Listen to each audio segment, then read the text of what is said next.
টি-টোয়েন্টিতে বাংলাদেশের হয়ে সবচেয়ে বেশি ছক্কা হাঁকিয়েছে এমন 10 জন প্লেয়ার কে কে চলুন আমরা দেখে আসি। নাম্বার 10-এ রয়েছে আমাদের সকলের জনপ্রিয় মাশরাফি বিন মোর্ত্তেজা, যার মোট ছক্কা সংখ্যা হচ্ছে 23টি। নবম স্থানে রয়েছেন মাশরাফির চাইতে একটি ছক্কা বেশি মেরে নবাগত প্লেয়ার তৌহিদ হৃদয়, যাকে বর্তমানে বাংলাদেশের হার্ড হিটার বলা হয়। তার ছক্কা সংখ্যা হচ্ছে টোটাল 24টি।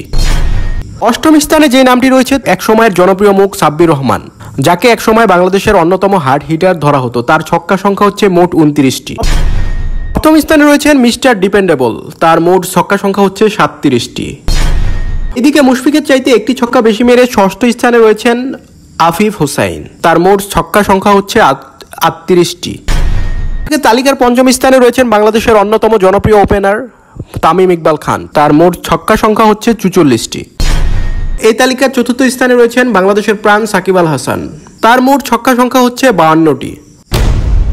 অপরদিকে তালিকার তৃতীয় স্থানে রয়েছেন একসময় জনপ্রিয় প্লেয়ার তবে বর্তমানে অফ ফর্মে থাকা সেই সৌম্য সরকার, তার মোট ছক্কা সংখ্যা হচ্ছে 52টি। সাকিব আল হাসান ও সৌম্য সরকার দুজনেই ছক্কা সংখ্যা সমান, দুজনেই 52টি করে ছক্কা মেরেছেন। অন্যদিকে তালিকার দ্বিতীয় স্থানে রয়েছেন স্টাইলিশ ব্যাটসম্যান বাংলাদেশের লিটন কুমার দাস, তার মোট ছক্কার পরিমাণ হচ্ছে 55টি। এবং তালিকার প্রথম স্থানে রয়েছেন এই মুহূর্তে বাংলাদেশের সবচেয়ে জনপ্রিয় প্লেয়ার, বাংলাদেশের ক্রিকেট ইতিহাসের সবচেয়ে ভালো ফিনিশার, সেই আমাদের সকলের পরিচিত মাহমুদুল্লাহ রিয়াদ, তার মোট ছক্কা সংখ্যা হচ্ছে 72টি। এই ছিল আজকের বাংলাদেশের হয়ে টি-টোয়েন্টিতে যেই 10 জন সবচেয়ে বেশি ছক্কা হাঁকিয়েছেন তাদের লিস্ট।